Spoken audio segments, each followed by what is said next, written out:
ಎಲ್ಲರೂ ಎಲ್ಲದರಲ್ಲೂ ತಕ್ಷಣ ರಿಯಾಕ್ಟ್ ಮಾಡಿಬಿಡ್ತೀವಿ, ರೆಸ್ಪಾನ್ಸ್ ಮಾಡೋದನ್ನೇ ನಾವು ಮರ್ತೋಗಿರ್ತೀವಿ ಅಲ್ವಾ. ಸೊ ಇವತ್ತಿನ ವಿಡಿಯೋದಲ್ಲಿ ನೀವು ಕಂಪ್ಲೀಟಾಗಿ ಈ ವಿಡಿಯೋ ನೋಡಿದ್ರೆ ಸೊ ನಾನು ನಿಮಗೆ ತುಂಬ ಇಂಪಾರ್ಟೆಂಟ್ ಆದಂತಹ ಮೆಸೇಜ್ನ ಕೊಟ್ಟಿದ್ದೀನಿ, ಹೇಗೆ ರಿಯಾಕ್ಟ್ ಮಾಡೋದನ್ನ ಅವಾಯ್ಡ್ ಮಾಡಿ ಸೆಲ್ಫ್ ಕಂಟ್ರೋಲ್ನ ಮಾಡ್ಕೋಬೋದು ಅಂತ. ಓಕೆ, ಸೊ ಆ ರಿಯಾಕ್ಟ್ ಅನ್ನೋದು ನಿಮ್ಮ ಬ್ರೈನು ಪಟ್ ಅಂತ ಆ ಒಂದು ರಿಯಾಕ್ಷನ್ನ ಕ್ರಿಯೇಟ್ ಮಾಡ್ತಿದೆ. ಅದು ತಪ್ಪು ಆಗೋದು ಇಲ್ಲ, ಅದು ನಿಮ್ಮನ್ನ ಸೇವ್ ಮಾಡೋದಕ್ಕೆ ಒಂದು ಸಿಚುಯೇಷನ್ ಇಂದ ಆ ರೀತಿ ಒಂದು ಎಮೋಷನ್ ನಿಮಗೆ ಕೊಡ್ತಾ ಇದೆ. ಆ್ಯಂಡ್ ನಿಮ್ಮಲ್ಲಿ ರೆಸ್ಪಾಂಡ್ ಮಾಡುವಂತಹ ಎಮೋಷನ್ ಕೂಡ ಅದು ಬ್ರೈನ್ ಕ್ರಿಯೇಟ್ ಮಾಡ್ತಿದೆ. ಬಟ್ ನೀವು ಹೊರಗಾಗ್ತಿರೋದು ರಿಯಾಕ್ಟ್ ಅನ್ನೋ ಒಂದು ಎಮೋಷನ್ನ. ಸೊ ಬನ್ನಿ ಹಾಗಿದ್ರೆ ಇವತ್ತಿನ ವಿಡಿಯೋದಲ್ಲಿ ತಿಳ್ಕೊಳ್ಳೋಣ ರಿಯಾಕ್ಟ್ ಮತ್ತು ರೆಸ್ಪಾಂಡ್ ಡಿಫ್ರೆನ್ಸ್. ರಿಯಾಕ್ಟ್ ಯಾಕೆ ಕೆಟ್ಟದ್ದು, ರೆಸ್ಪಾಂಡ್ ಮಾಡೋದು ಯಾಕೆ ತುಂಬಾ ಒಳ್ಳೇದು ಅಂತ. ಆ್ಯಂಡ್ ಸೆಲ್ಫ್ ಕಂಟ್ರೋಲ್ ಕೂಡ ಇದರಿಂದ ನೀವು ಕಲಿಬಹುದು. ಮಿಸ್ ಮಾಡದೆ ಕೊನೆಯವರೆಗೂ ನೋಡಿ, ತುಂಬಾ ಇಂಪಾರ್ಟೆಂಟ್ ಟಿಪ್ಸ್ ಇದೆ ಕೊನೆಯಲ್ಲೂ ಕೂಡ. ಓಕೆನಾ? ಸೊ ನಾನು ನಿಮ್ಮ ಶ್ರೇಯ, ನೀವು ನೋಡ್ತಾ ಇದ್ದೀರಾ ಮೈಂಡ್ಸೆಟ್ ಕನ್ನಡ ಯೂಟ್ಯೂಬ್ ಚಾನಲ್. ಬನ್ನಿ ಈ ವಿಡಿಯೋನ ಸ್ಟಾರ್ಟ್ ಮಾಡೋಣ ಆ್ಯಂಡ್ ಸಬ್ಸ್ಕ್ರೈಬ್ ಮಾಡ್ಕೊಳ್ಳಿ. ಓಕೆ, ಸೆಲ್ಫ್ ಕಂಟ್ರೋಲ್ ಇಲ್ದಲೆ ನಾವು ಯಾಕೆ ಯಾವಾಗಲೂ ರಿಯಾಕ್ಟ್ ಮಾಡ್ತೀವಿ, ಯಾಕೆ ಆ ಒಂದು ರೆಸ್ಪಾಂಡ್ ಅನ್ನೋ ಎಮೋಷನ್ನ ನಾವು ಯಾಕೆ ಆಚೆ ಹಾಕಬಾರ್ದು ಅಲ್ವಾ. ಈಗ ಕಾರಲ್ಲಿ ಅಥವಾ ಬೈಕಲ್ಲಿ ಆಫೀಸ್ ಅಥವಾ ಇನ್ಯಾವುದೋ ಮನೆ ಫಂಕ್ಷನ್ ಎಲ್ಲಿಗೋ ಹೋಗ್ತಾ ಇರ್ತೀರಾ, ತುಂಬಾ ಟ್ರಾಫಿಕ್ ಇರುತ್ತೆ ಅಂತ ಅನ್ಕೊಳ್ಳಿ. ಮೇ ಬಿ ಹಾಲಿಡೇ ಇರ್ಬೋದು, ಪ್ರತಿದಿನಕ್ಕಿಂತ ತುಂಬಾ ಜಾಸ್ತಿ ಟ್ರಾಫಿಕ್ ಆಗೋಗುತ್ತೆ ಅನ್ಕೊಳ್ಳಿ. ಹಾಲಿಡೇ ಇರ್ಬೋದು ಅಥವಾ ಹಾಲಿಡೇ ಮುಗಿದು ಎಲ್ಲರೂ ವಾಪಸ್ ಬರ್ತಿರ್ಬೋದು. ಸೊ ಇಂಥ ಸಿಚುಯೇಷನ್ ಅಲ್ಲಿ ರೆಸ್ಪಾಂಡ್ ಮಾಡೋದು ಮತ್ತೆ ರಿಯಾಕ್ಟ್ ಮಾಡೋದು ನಿಮಗೆ ಬಿಟ್ಟಿದ್ದು. ನೀವು ಹಾರ್ನ್ ಮಾಡಿಕೊಂಡು ಟೈಮ್ ಆಗ್ತಿದೆ ಅಂತ ಅಥವಾ ಬಿಸಿಲು ಜಾಸ್ತಿ ಇದೆ ಅಂತ ತುಂಬಾ ಇರಿಟೇಷನ್ ಮಾಡ್ಕೋಬಹುದು. ಸೊ ಈ ಇರಿಟೇಷನ್ ಇಂದ ಜಾಗ ಬಿಡಿ ಅಂತ ಎಲ್ರೂ ತಳ್ಕೊಂಡು ಮುಂದೆ ಹೋಗ್ಬೋದು, ಅದರಿಂದ ಇನ್ನೊಬ್ರಿಗೂ ನೀವು ಗುದ್ದಬಹುದು ಅಲ್ವಾ. ಸೊ ಇದೆಲ್ಲ ಏನು, ನೀವು ರಿಯಾಕ್ಟ್ ಮಾಡ್ತಾ ಇದ್ದೀರಾ ತಕ್ಷಣ. ಅಂದ್ರೆ ನಿಮ್ಮ ಬ್ರೈನು ಆ ಒಂದು ಟ್ರಾಫಿಕ್ ನಿಮಗೆ ಹಿಂಸೆ ಆಗ್ತಿದೆ, ಲೇಟ್ ಆಗ್ತಿದೆ, ಸೊ ಆಫೀಸಲ್ಲಿ ತುಂಬಾ ಕೆಲಸ ಇದೆ ಅಥವಾ ಯಾರನ್ನೋ ಮೀಟ್ ಆಗ್ತಿದೆ, ಟೈಮ್ ಮಾಡ್ತಿದೆ, ಸೊ ಇದರಿಂದ ನಿಮ್ಮನ್ನ ಸೇವ್ ಮಾಡ್ತಾ ಇದೆ, ಈ ಟ್ರಾಫಿಕ್ ಇಂದ ಹೇಗಾದ್ರೂ ಬಚಾವ್ ಆಗೋ ಅನ್ನೋ ರೀತಿ. ಸೊ ಅವಾಗ ಏನಾಗುತ್ತೆ, ತಕ್ಷಣ ನೀವು ರಿಯಾಕ್ಟ್ ಮಾಡ್ತೀರಾ, ಅದಕ್ಕೆ ಮುಂದೆ ನುಗ್ಗಕ್ಕೆ ಹೋಗೋದು, ಹಾರ್ನ್ ಮಾಡೋದು, ನಿಮ್ಮನ್ನು ನೀವೇ ಹಿಂಸೆ ಪಡ್ಕೊಳ್ಳೋದು. ಕರೆಕ್ಟ್. ಆದ್ರೆ ನಿಮ್ಗೆ ಇನ್ನೊಂದು ಆಪ್ಷನ್ ಇದೆ, ಏನದು, ರೆಸ್ಪಾಂಡ್ ಮಾಡೋದು. ಫಾರ್ ಎಕ್ಸಾಂಪಲ್, ಯಾವ್ದಾದ್ರು ಲೇಡೀಸ್ ಆಗಿದ್ರೆ ಟ್ರಾಫಿಕ್ ಇತ್ತು ಅಂದ್ರೆ ಅವ್ರು ಏನ್ ಮಾಡ್ತಾರೆ, ಮೇ ಬಿ ಏನೋ ಒಂದು ತರಕಾರಿನ ಕ್ಲೀನ್ ಮಾಡ್ಕೊಳ್ಳೋದು ಅಥವಾ ಏನೋ ಒಂದು ತಗೊಂಡ್ ಹೋಗ್ತಿರ್ತಾರೆ. ಈಗ ಫಾರ್ ಎಕ್ಸಾಂಪಲ್ ಏನೋ ಬಟಾಣಿ, ಅವರೆಕಾಯಿ, ಸೊ ಈ ತರ. ಸೊ ಅದನ್ನ ಸುಲ್ಕೊಂಡು ಕೂತ್ಕೊಳ್ಳೋದು, ಈ ತರ ಅವರು ಟೈಮ್ನ ಸ್ಪೆಂಡ್ ಮಾಡ್ಬೋದು ಅಲ್ವಾ. ಆ ಟೈಮ್ನ ಯೂಸ್ ಮಾಡ್ಕೋಬಹುದು. ರಿಯಾಕ್ಟ್ ಮಾಡಿದ್ರೆ ಅವರು ರೆಸ್ಪಾಂಡ್ ಮಾಡ್ತಿದ್ದಾರೆ ಅದಕ್ಕೆ. ಕರೆಕ್ಟ್. ಸೊ ನೀವು ಮೆನ್ಸ್ ಆಗಿದ್ರೆ, ಸೊ ಹುಡುಗರು ಏನ್ ಮಾಡ್ಬೋದು, ಒಂದು ಡೈರಿ ಬರೆಯೋದು ಮಾಡ್ಬೋದು. ನೀವು ಯಾವ್ದಾದ್ರು ಮೀಟಿಂಗ್ ಇತ್ತು ಅಂತಂದ್ರೆ ಅದನ್ನ ಅಟೆಂಡ್ ಮಾಡ್ಬೋದು ತಕ್ಷಣಕ್ಕೆ ಅಲ್ವಾ. ಅಥವಾ ಯಾವುದೂ ಇಲ್ಲ, ಹುಡುಗಿರ್ಗೂ ಏನು ಕೆಲಸ ಇಲ್ಲ, ಹುಡುಗರಿಗೂ ಇಲ್ಲ ಅನ್ಕೊಳ್ಳಿ, ಇರಿಟೇಟ್ ಮಾಡ್ಕೊಳ್ಳೋ ಬದಲು ಒಂದು ಬ್ಯೂಟಿಫುಲ್ ಆಗಿರೋ ಸಾಂಗ್ ಕೇಳಬಹುದು, ನಿಮ್ಗೆ ಇಷ್ಟ ಆಗಿರೋ ಸಾಂಗ್ ಹಾಕೋಬಹುದು ಅಟ್ಲೀಸ್ಟ್. ಕರೆಕ್ಟಾ? ಹೌದು ತಾನೆ? ಸೊ ಇದರಿಂದ ಏನಾಗುತ್ತೆ, ಮೈಂಡ್ ಕಾಮ್ ಆಗ್ತಾ ಬರುತ್ತೆ ನಿಮಗೆ. ಸೊ ನಿಮ್ ಸೆಲ್ಫ್ ಕಂಟ್ರೋಲ್ ಚೆನ್ನಾಗಿ ಬರುತ್ತೆ ನಿಮಗೆ ಅವಾಗ. ಅಟ್ಲೀಸ್ಟ್ ಯಾವುದು ಆಗ್ಲಿಲ್ಲ ಅಲ್ಲಿ ಇರೋರ್ನ ಅಬ್ಸರ್ವ್ ಮಾಡಿ, ಜನಗಳು ಏನ್ ಮಾಡ್ತಿದ್ದಾರೆ, ಹೇಗೆ ಒಂದು ಅವರ ಒಂದು ಬಿಹೇವಿಯರ್ ಇದೆ ಅಲ್ಲಿ ಅಂತ ನೋಡಿ. ಎಷ್ಟೊಂದ್ಸತಿ ಸುಮ್ಮನೆ ಟ್ರಾಫಿಕ್ ಅಲ್ಲಿ ನಿಂತು ಏನೋ ನೋಡ್ತಿರ್ತೀವಿ, ಸೊ ಅಲ್ಲೇ ಒಂದು ನಾವು ಪಾಠ ಕಲ್ತಿರ್ತೀವಲ್ವಾ. ಸೊ ಇರಿಟೇಟ್ ಮಾಡ್ಕೊಳ್ಳೋ ಬದಲು ಅದನ್ನ ನೀವು ರೆಸ್ಪಾಂಡ್ ಮಾಡೋ ರೀತಿ, ರಿಯಾಕ್ಟ್ ಬದಲು ಹೇಗೆ ಯೂಸ್ ಮಾಡ್ಕೋಬಹುದು ಅನ್ನೋದಕ್ಕೆ ನಾನು ಇವಾಗ ಎಕ್ಸಾಂಪಲ್ ಹೇಳಿದೆ. ಕರೆಕ್ಟ್. ನಿಮ್ಮ ಹತ್ರನೇ 2 ಚಾಯ್ಸ್ ಇರುತ್ತೆ ಯಾವಾಗ್ಲೂ. ಓಕೆನಾ? ಹಾಗಿದ್ರೆ ಎಲ್ಲರೂ ಯಾಕೆ ಜಾಸ್ತಿ ರಿಯಾಕ್ಟ್ ಮಾಡ್ತೀವಿ, ರೆಸ್ಪಾಂಡ್ ಮಾಡೋದು ಏನಕ್ಕೆ ಕಡಿಮೆ? ಸೊ ಇದೆಲ್ಲ ಡಿಪೆಂಡ್ ಆಗೋದು ಮೇ ಬಿ ನಿಮ್ಮ ಪಾಸ್ಟ್ ಎಕ್ಸ್ಪೀರಿಯನ್ಸಸ್, ಇದರಿಂದ ಕೂಡ ನೀವು ಡಿಪೆಂಡ್ ಆಗಿರ್ಬೋದು. ಕರೆಕ್ಟಾ?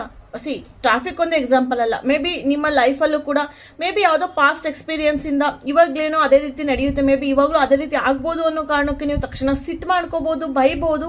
ಕರೆಕ್ಟ್. ಸೊ ಅವಾಗ ನಾವು ನಮ್ಮ ಮೈಂಡ್ನ ನಮ್ಮ ಕಂಟ್ರೋಲಿಗೆ ತಗೊಳ್ಳೋದೇ ಇಲ್ಲ. ಏನ್ ಮಾಡ್ಬಿಡ್ತೀವಿ, ಪರಿಸ್ಥಿತಿ ಕಂಟ್ರೋಲಿಗೆ ಕೊಟ್ಬಿಡ್ತೀವಿ, ರಿಯಾಕ್ಟ್ ಮಾಡ್ಬಿಡ್ತೀವಿ. ಕರೆಕ್ಟ್. ಈಗ ಎಕ್ಸಾಂಪಲ್ ಇನ್ನೊಂದು ಹೇಳ್ಬೇಕಂದ್ರೆ, ಕೈ ಮೇಲೆ ಏನೋ ಒಂದು ಹುಳ ಬಂತು ಚಿಕ್ಕದು ಅಲ್ವಾ. ಐ ಮೀನ್ ಅಯ್ಯೋ ಕೈನ ಕೊಡ್ಕೊಳ್ಳೋದು, ಸುಮ್ಮನೆ ಕೂಗಾಡ್ಬಿಡೋದು, ಓಡಾಡ್ಬಿಡೋದು, ಎದ್ದು ಎಲ್ರಿಗೂ ಡಿಸ್ಟರ್ಬ್ ಮಾಡೋದು. ಸೊ ಈ ತರ ಅಟ್ಲೀಸ್ಟ್ ನಾವು ಒಂದು ಕ್ಷಣನೂ ಯೋಚನೆ ಮಾಡಲ್ಲ, ಇದೇನು ಹುಳ, ಇದೇನ್ ಮಾಡ್ಬಿಡುತ್ತೆ ಬಿಡು ನನಗೆ ಅಂತನೂ ಕೂಡ ನಾವು ಯೋಚನೆನೇ ಮಾಡೋದಿಲ್ಲ ಅಲ್ವಾ.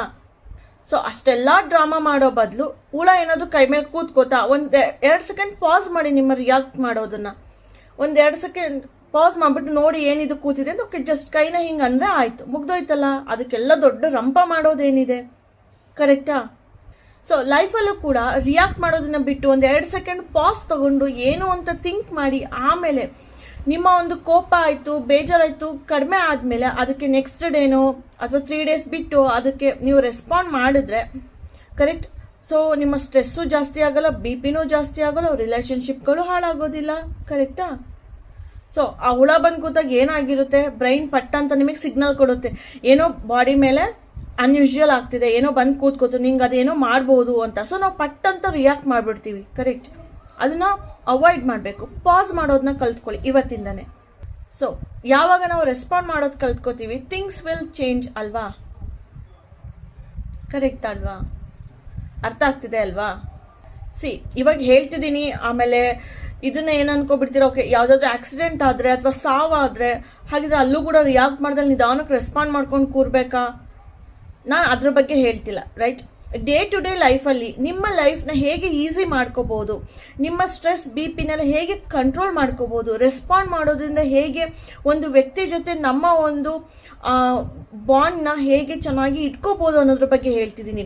ಈ ಆಕ್ಸಿಡೆಂಟ್ ಅಥವಾ ಈ ಸಾವು ಇದೆಲ್ಲ ನಮ್ಮ ಕೈಲಿ ಇರೋದ್ರಿಂದ ನಾವು ರಿಯಾಕ್ಟ್ ಮಾಡಲೇಬೇಕಾಗುತ್ತೆ. ತಕ್ಷಣಕ್ಕೆ ಅಳು ಬರುತ್ತೆ, ಅಳ್ಳೇಬೇಕಾಗುತ್ತೆ. ಒಬ್ಬೊಬ್ರು ಕೂಗಾಡ್ತಿರ್ತೀರಾ, ಅಳ್ತಿರ್ತೀರಾ.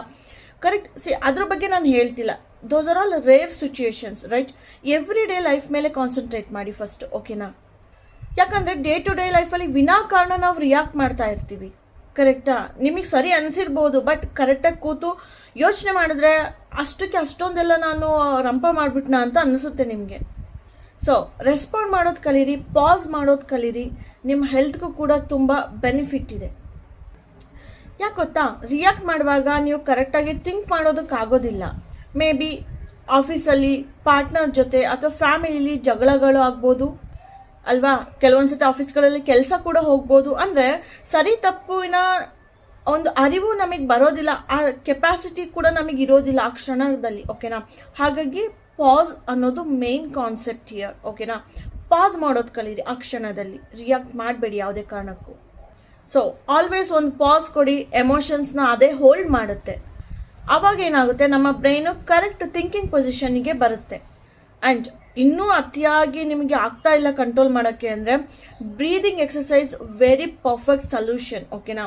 ಸೊ ಡೀಪ್ ಬ್ರೀತ್ ಮಾಡಿ ನೀವು ಒಂದು 2-3 ಸತಿ.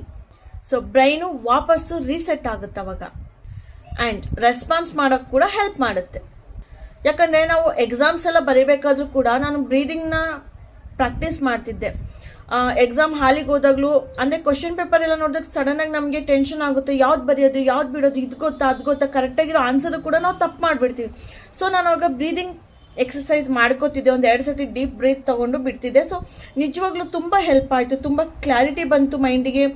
ತುಂಬ ಚೆನ್ನಾಗಿ ಎಕ್ಸ್ಪ್ಲನೇಷನ್ ಕೊಟ್ಟು ಎಕ್ಸಾಮ್ ಬರೆಯೋದಕ್ಕಾಯ್ತು. ಇವನ್ ಇಂಟರ್ವ್ಯೂಗಳಲ್ಲೂ ಅಷ್ಟು ನೀವು ಅದನ್ನೇ ನೀವು ಯೂಸ್ ಮಾಡ್ಕೋಬಹುದು ಟೆಕ್ನಿಕ್ನ. ಓಕೆನಾ? ಭಯ ಆಗೋದಿಲ್ಲ, ಅಷ್ಟಾಗಿ ಗಾಬರಿ ಆಗೋದಿಲ್ಲ. ಓಕೆನಾ?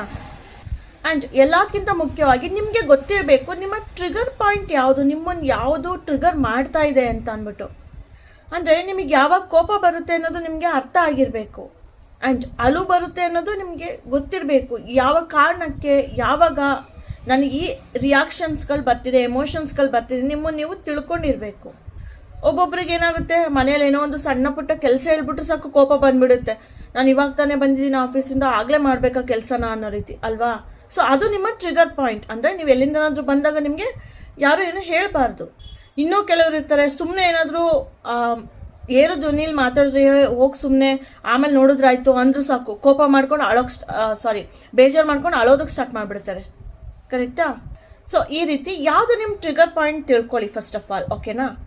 ಆ ಕ್ಷಣದಲ್ಲಿ ನೀವು ಪಾಸ್ ಮಾಡಬೇಕು. ಓಕೆ, ನನಗೆ ಇವಾಗ ಟ್ರಿಗರ್ ಆಗ್ತಿದೆ, ಸೊ ಲೆಟ್ ಮೀ ಪಾಸ್ ಅಂತ. ಏನೋ ಆಫೀಸಿಂದ ಬರ್ತೀರಿ, ಏನೋ ತಗೋಬರೋದಕ್ಕೆ ಹೇಳ್ತಾರೆ, ಕೋಪ ಬರುತ್ತೇನೋ ನೀವು ಕಂಡು ಹಿಡ್ಕೊಂಡ್ರಿ.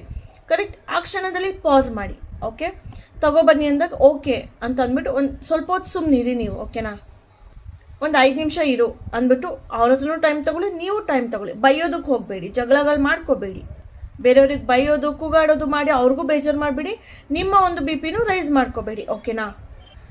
ಓಕೆ, ಅವ್ರಿಗೆ ಹೇಳಿ, ನೋಡು ಈ ಥರ ನಾನು ಆಫೀಸಿಂದ ಬಂದಾಗ ತುಂಬ ಟಯರ್ಡ್ ಆಗಿರುತ್ತೆ, ನಾನು ಸ್ವಲ್ಪ ರೆಸ್ಟ್ ತಗೋಬೇಕು. ಈ ರೀತಿ ಬಂದಿದ ತಕ್ಷಣ ಏನು ನನಗೆ ಹೇಳಬೇಡ. ಓಕೆನಾ? ಏನಿದ್ರು ಬೇಕಾದ್ರೆ ಬೆಳಗ್ಗೆ ತಗೊಳ್ಳೋಣ ಅಥವಾ ನೈಟ್ ಹೋಗ್ಬಿಟ್ಟು ಔಟ್ಸೈಡ್ ಹೋಗಿ ಔಟಿಂಗ್ ಥರ ಹೋಗ್ಬಿಟ್ಟು ಬೇಕಾದ್ರೆ ತಗೋಬರೋಣ. ಆಫೀಸಿಂದ ಬಂದ ತಕ್ಷಣ ನನಗೇನು ಹೇಳಬೇಡ. ಓಕೆನಾ? ಅಂತ ಈ ಥರ ಅವ್ರಿಗೆ ಅರ್ಥ ಮಾಡಿಸಿ. ಓಕೆನಾ? ಸೊ ಪ್ರಾಬ್ಲಮ್ ಸಾಲ್ವ್ ಅಲ್ವಾ? ಅವ್ರಿಗೂ ಬೇಜಾರಾಗಲ್ಲ, ನಿಮಗೂ ಬೇಜಾರಾಗಲ್ಲ. ಕರೆಕ್ಟ್? ಇದೊಂದು ಎಕ್ಸಾಂಪಲ್ ಅಷ್ಟೇ. ಓಕೆನಾ? ಈ ಥರ ತುಂಬ ನಡೀತಿರುತ್ತೆ ಪ್ರತಿದಿನ ಲೈಫಲ್ಲಿ. ಸೊ ಪಾಸ್ ಮಾಡೋದು ಕಲೀರಿ ನಿಮ್ಗೆ ಯಾವಾಗ ಟ್ರಿಗರ್ ಆಗುತ್ತೆ. ಓಕೆನಾ. ಆ್ಯಂಡ್ ನೀವು ಜಸ್ಟ್ ನಿಮ್ಮ ಕೆರಿಯರ್ ಆ್ಯಂಡ್ ನಿಮ್ಮ ಪ್ರೀತಿ ಪಾತ್ರರ ಬಗ್ಗೆ ಜಾಸ್ತಿ ಕೇರ್ ಮಾಡಿ, ಕಾನ್ಸಂಟ್ರೇಟ್ ಮಾಡಿ ಅವ್ರ ಮೇಲೆ. ಯಾಕಂದರೆ ಒಂದು 3-4 ವರ್ಷ 5-6 ವರ್ಷ ಬಿಟ್ಟು ನೋಡಿದ್ರು ಕೂಡ ನಿಮಗೆ ನಿಮ್ಮ ಫ್ಯಾಮಿಲಿ ಫ್ರೆಂಡ್ಸೇ ಇಂಪಾರ್ಟೆಂಟ್, ಅವರೇ ನಿಮ್ಮ ಲೈಫಲ್ಲಿ ಬೇಕಾಗೋದು ಅಲ್ವಾ. ಈಗ ಯಾರೋ ಒಬ್ರು ಆಫೀಸಲ್ಲಿ ಏನೋ ಅಂದರು ಅಲ್ವಾ, ಅಥವಾ ಇನ್ಯಾರೋ ಒಬ್ರು ಎಲ್ಲೋ ಹೋಗ್ಬೇಕಾದ್ರೆ ನಿಮಗೆ ಫ್ರೆಂಡ್ ಆದರೂ ಅವ್ರ ಜೊತೆ ಇದ್ರಿ, ಅವ್ರೇನೋ ಅಂದರು ಟ್ರಿಗರ್ ಆದ್ರಿ, ಏನಕ್ಕೆ ಬೇಕು? ಅವ್ರು ಯಾರು ನಿಮ್ಮ ಲೈಫಲ್ಲಿ ವ್ಯಾಲ್ಯೂನೇ ಇಲ್ಲ, ಅವ್ರು ಯಾರಿಗೂ ನಿಮ್ಮ ಲೈಫಲ್ಲಿ ವ್ಯಾಲ್ಯೂ ಇಲ್ಲ, ಅವ್ರು ಯಾರು ನಿಮಗೆ ಬೇಕಾಗೂ ಇಲ್ಲ, ಕರೆಕ್ಟಾ? ಸೊ ಅವ್ರು ಯಾರ್ದಕ್ಕೋ ಯಾಕೆ ನೀವು ಟ್ರಿಗರ್ ಆಗ್ತೀರಾ? ಇನ್ ಕೇಸ್ ನಿಮ್ಮ ಫ್ಯಾಮಿಲಿಯಲ್ಲೇ ಆ ಥರ ಟ್ರಿಗರ್ ಮಾಡ್ತಾ ಇದ್ರೆ ಅವ್ರ ಜೊತೆನೇ ನೀವು ಇರಬೇಕು ಲೈಫ್ ಲಾಂಗ್ ಅಲ್ವಾ. ಸೊ ಅವ್ರಿಗೆ ಅರ್ಥ ಮಾಡಿಸ್ಬಿಟ್ಟು ಪ್ರಾಬ್ಲಮ್ ಸಾಲ್ವ್ ಮಾಡ್ಕೊಳ್ಳಿ. ನಿಮ್ಗೆ ಯಾರು ಇನ್ನೊಂದು 5-6 ವರ್ಷ ಬಿಟ್ಟು ನೋಡಿದ್ರಿ ಇವ್ರು ಯಾರು ನಮ್ಮ ಲೈಫಿಗೆ ಇರೋದೇ ಇಲ್ಲ, ಇದೇನೋ ಅವಶ್ಯಕತೆನೇ ಇಲ್ಲ ಅನ್ಸೋರು ಏನಾದರೂ ನಿಮಗೆ ಟ್ರಿಗರ್ ಮಾಡಿದ್ರೆ ಅದನ್ನು ಕನ್ಸಿಡರೇ ಮಾಡಬೇಡಿ ನೀವು. ಅವ್ರು ಯಾರಾಗ್ತಾರೆ ನಿಮ್ಮನ್ನು ಟ್ರಿಗರ್ ಮಾಡೋಕ್ಕೆ, ರೈಟ್? ಔಟ್ಸೈಡ್ ಅವ್ರು ಯಾರೇ ಆಗಿರಲಿ, ಏನಾದರೂ ಅಂದರೆ ಥಿಂಕ್ ಮಾಡಿ ಇದರಿಂದ ನನಗೇನು ಯೂಸು, ಇವನು ಯಾರಾಗ್ತಾನೆ, ನನಗೆ ಲಾಂಗ್ ಟರ್ಮ್ ಇವನು ಬರ್ತಾನ, ನಾನು ಯಾರ ಜೊತೆ ಇರಬೇಕು ಮುಂದೆ ಅನ್ನೋದು ಯೋಚನೆ ಮಾಡಿ. ಸೊ ಜಸ್ಟ್ ಇಗ್ನೋರ್ ಮಾಡಿ ಅಂಥವ್ರನ್ನ, ಓಕೆನಾ. ಸೊ ರಿಯಾಕ್ಟ್ ಬದಲು ನೀವು ಇಗ್ನೋರ್ ಅನ್ನೋ ಒಂದು ರೆಸ್ಪಾಂಡ್ ಮಾಡ್ತಾ ಇದ್ದೀರಾ ಅವ್ರಿಗೆ. ಸೊ ಪ್ರತಿಯೊಂದೂ ಯೋಚನೆ ಮಾಡಿ ಮಾಡಿದಾಗ ಯಾವುದನ್ನು ನಾವು ಹಾಳು ಮಾಡ್ಕೊಳ್ಳೋದಿಲ್ಲ, ನಮ್ಮ ಹೆಲ್ತ್ ಕೂಡ ಹಾಳಾಗೋದಿಲ್ಲ. ಅವ್ರು ಯಾರೋ ನಮಗೆ ಅವರಿಂದ ಏನು ಯೂಸ್ ಇಲ್ಲ ಅಥವಾ ಏನು ಒಳ್ಳೇದಾಗುವಂಥದ್ದು ಇಲ್ಲ ಅಂದರೆ ಅವ್ರು ಹೇಳೋದಕ್ಕೆ ರಿಯಾಕ್ಟ್ ಆಗಿ ನಾವ್ಯಾಕೆ ನಮ್ಮ ಒಂದು ಹೆಲ್ತ್ಗೆ ಅಫೆಕ್ಟ್ ಮಾಡ್ಕೋಬೇಕು? ಆ್ಯಂಡ್ ನಮ್ಮವರೇ ಯಾರಾದರೂ ನಮ್ಮನ್ನ ಟ್ರಿಗರ್ ಮಾಡಿದ್ರೆ ಅವ್ರ ಜೊತೆ ಕೂಗಾಡಿ ಆ ಒಂದು ಸಂಬಂಧನ ಯಾಕೆ ಹಾಳು ಮಾಡ್ಕೋಬೇಕು ಅಲ್ವಾ. ಸೊ ಇಗ್ನೋರ್ ಮಾಡೋ ಹತ್ರ ಮಾಡಿ, ಪಾಸ್ ಮಾಡೋ ಹತ್ರ ಮಾಡಿ, ಎಕ್ಸ್ಪ್ಲೇನ್ ಮಾಡೋ ಹತ್ರ ಪಾಸ್ ಮಾಡಿಬಿಟ್ಟು ಎಕ್ಸ್ಪ್ಲೇನ್ ಮಾಡಿ ಸಾಲ್ವ್ ಮಾಡ್ಕೊಳ್ಳಿ. ಸೊ ಇದೇ ರಿಯಾಕ್ಟ್ ಮಾಡಿದ ರೆಸ್ಪಾನ್ಸ್ಗಿರೋ ಡಿಫ್ರೆನ್ಸ್, ಓಕೆನಾ. ರಿಯಾಕ್ಟ್ ಮಾಡೋದ್ರಿಂದ ಪ್ರತಿಯೊಂದು ಕೂಡ ಹಾಳಾಗ್ತಾ ಬರುತ್ತೆ. ರೆಸ್ಪಾಂಡ್ ಮಾಡೋದನ್ನ ಕಲಿತಾಗ ಪಾಸ್ ಪ್ಲಸ್ ರೆಸ್ಪಾಂಡ್, ಆವಾಗ ಎಲ್ಲ ಕೂಡ ಚೆನ್ನಾಗಾಗ್ತಾ ಬರುತ್ತೆ ಲೈಫಲ್ಲಿ. So always pause, breathe and then respond. Save relationships, okay. So ನಿಮ್ಮ ಜಾಬ್, ನಿಮ್ಮ ಹೆಲ್ತ್ ಕೂಡ ಸೇವ್ ಮಾಡಿ. ಸೊ ಒಂದು ಚಾಲೆಂಜ್ ನಿಮಗೆ ಇವತ್ತಿಂದನೇ ಸ್ಟಾರ್ಟ್ ಮಾಡಿ. ಈ ಪಾಸ್ ಆ್ಯಂಡ್ ರೆಸ್ಪಾಂಡ್ನ 15 ಡೇಸ್ ಚಾಲೆಂಜ್ ತಗೊಳ್ಳಿ, ಓಕೆನಾ.